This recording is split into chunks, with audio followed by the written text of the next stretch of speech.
Hello. I am throwing some mugs. You can see some mugs here. These are made from 14 ounces of clay, and it's 14 ounces of very, very sticky clay. This is some reclaim that's a little bit on the wet side, but it's okay. It works for mugs. And these mugs are like so. So this one, actually, this one's available on my website, along with a few more. They're a decent mug for a cup of tea, really. Builder's tea, some might say.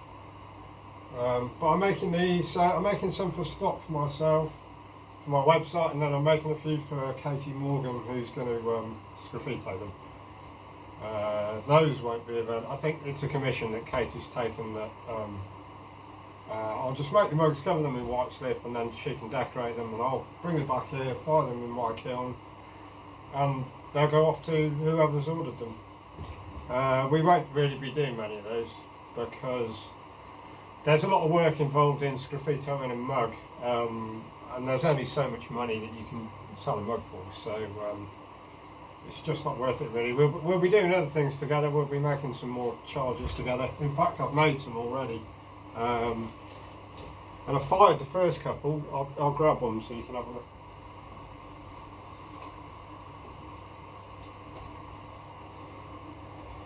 So there's one of the charges that we've made together already.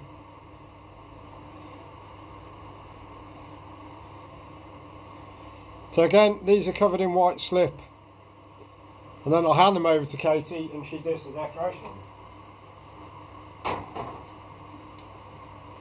They then come back to me and I fire them and glaze them, or glaze them and fire them.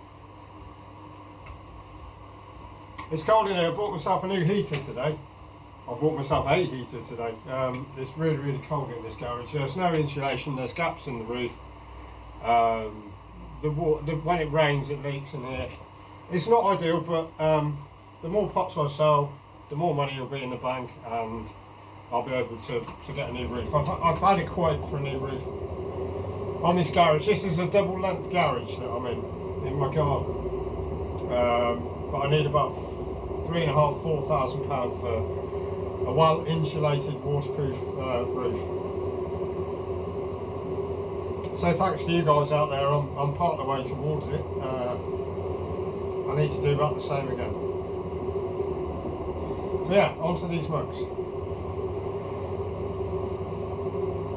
So because this clay is really soft, I have to be careful not to squeeze the lumps of clay too hard. So I'm being really gentle with my touch. And actually, I've just drenched that, and they don't need a lot of water, these lumps of clay, because there's so much moisture in them already. There we go, that's the first pull.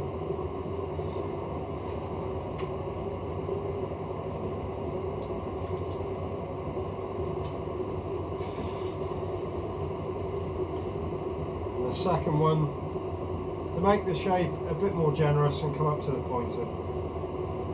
So I'm using a pointer for these. These are thrown 4.5 inches tall by 3.5 inches wide across the top, or thereabouts.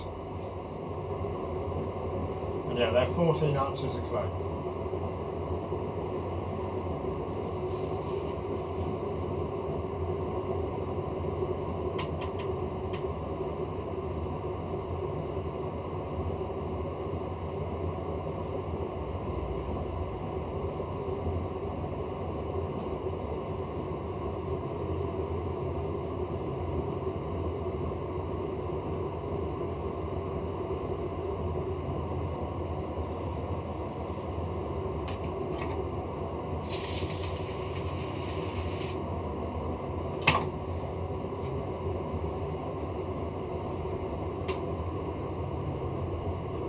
Up a little bit more.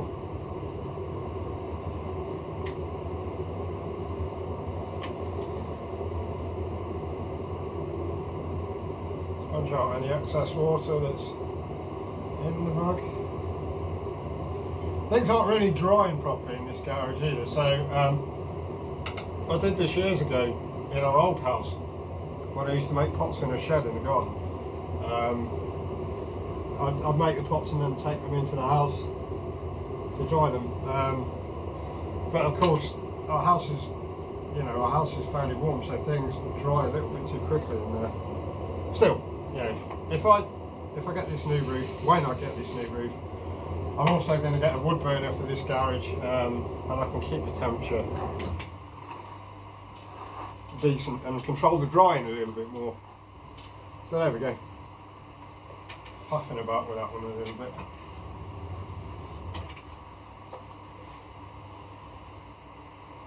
Pick the mug up onto the board over here, and onto the next one.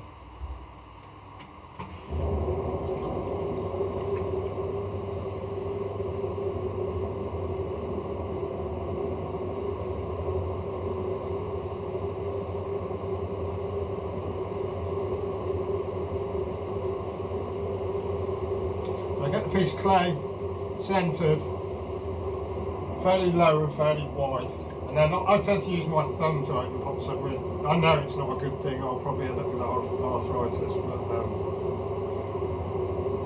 I've broken a lot of bones in my life. My thumbs are the least of my wounds.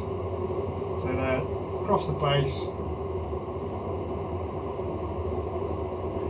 and then the first lift. So I basically open these mugs up with my thumb, go across the base twice, and then lift. So I've already sort of done the first lift with the opening at the same time.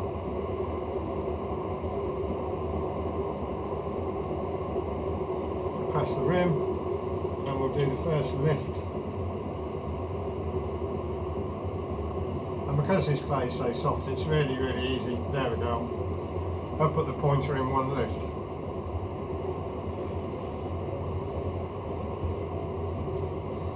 So let's make the shape a little bit more generous.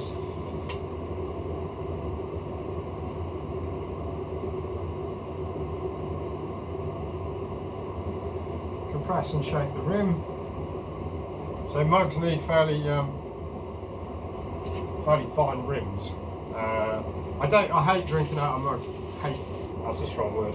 I don't like drinking out of mugs with thick rims. They're not good. I mean, mugs with thick rims, it's not comfortable, you know. So we're just neaten this up. Take some of the slurry from the outside of the pot. So I'm using bank card here, plastic bank card.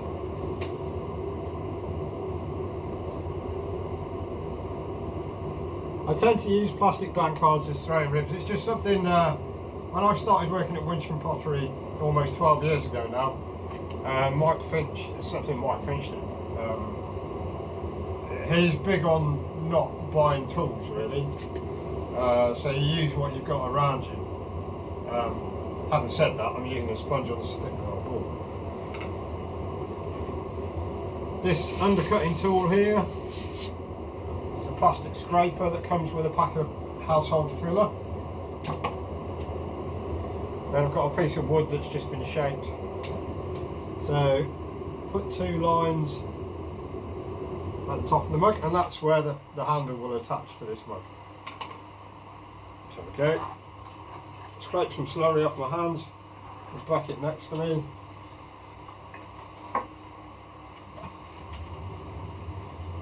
Wire the mug. Lift it off and onto the board next to me.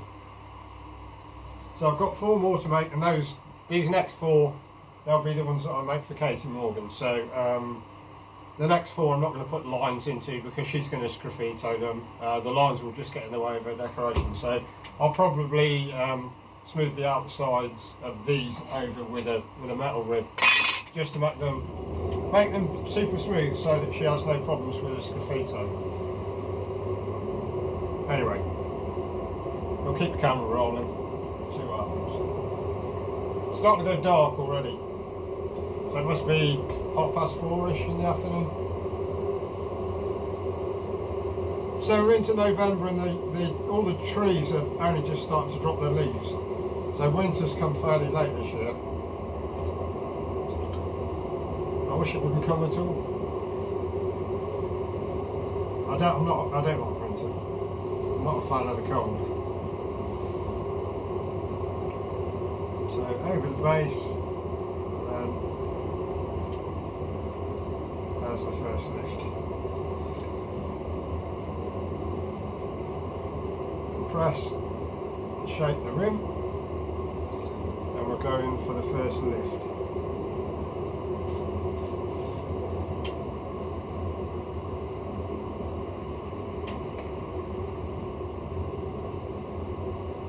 This little Shimpo that I'm using at home, my wheel's a small Shimpo, and I don't really have many good things to say about this wheel.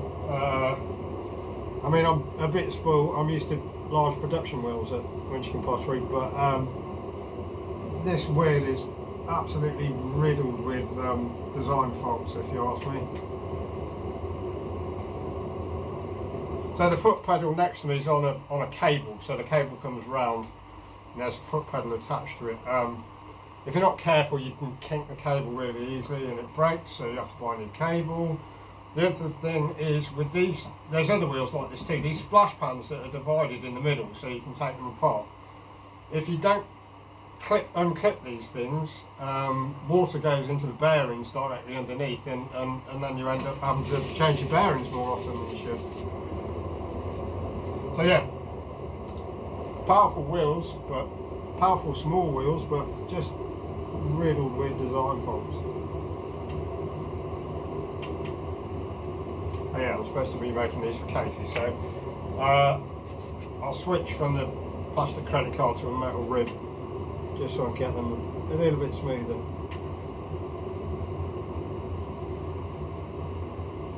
As I said earlier, this will make it easier for Katie to do the sgraffito.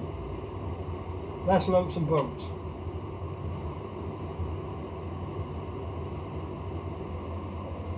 There we go.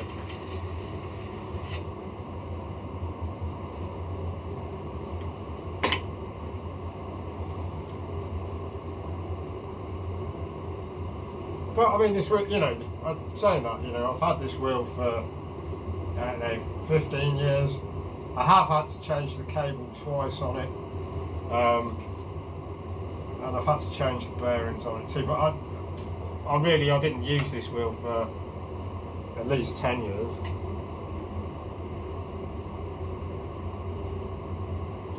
It was sat in a shed in my garden in my old house. Let's just try and get that a little smoother at the top.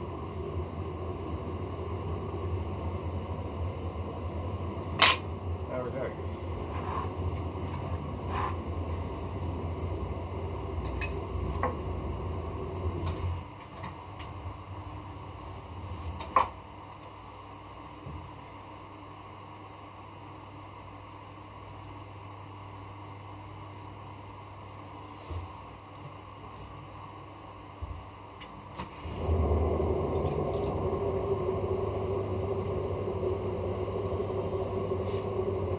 So it's a little strange for me to be making my own pots again really, because I'm almost institutionalised by production throwing at Grimmitt Pottery.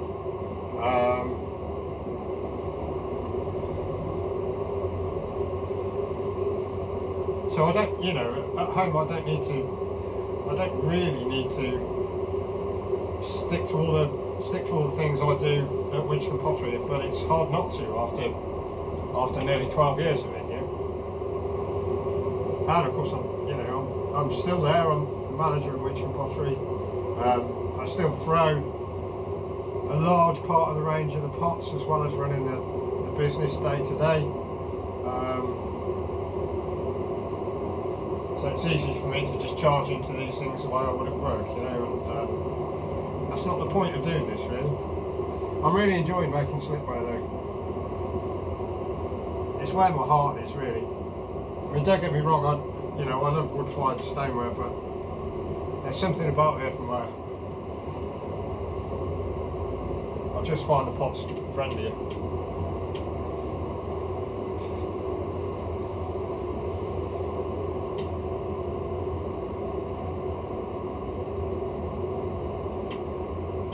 these pots I fire in an electric kiln as opposed to the wood kilns that we use at Grimmitt Pottery. And is it, I mean, I have absolutely no problem with electric firing earthenware, wood firing earthenware. Great as it is, it doesn't add that much to the pot to me. I would like to eventually wood fire these pots, but it doesn't matter. However, I wouldn't say the same thing about stoneware. There's no way I'd make an electric fired stoneware.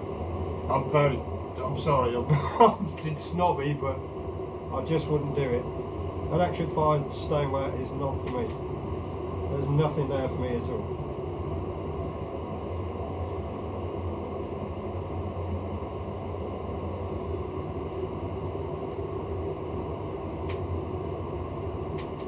Some people get some good results, some okay results, electric firing stoneware, but nah, too bland for me personally. At least with electric fired earthenware, you can use, you can use combinations of slips and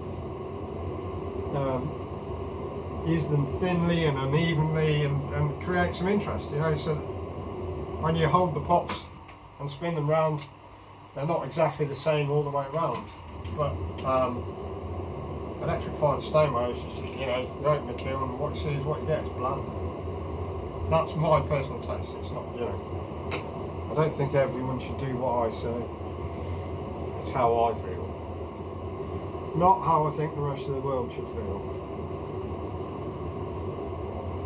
There we go. There's another.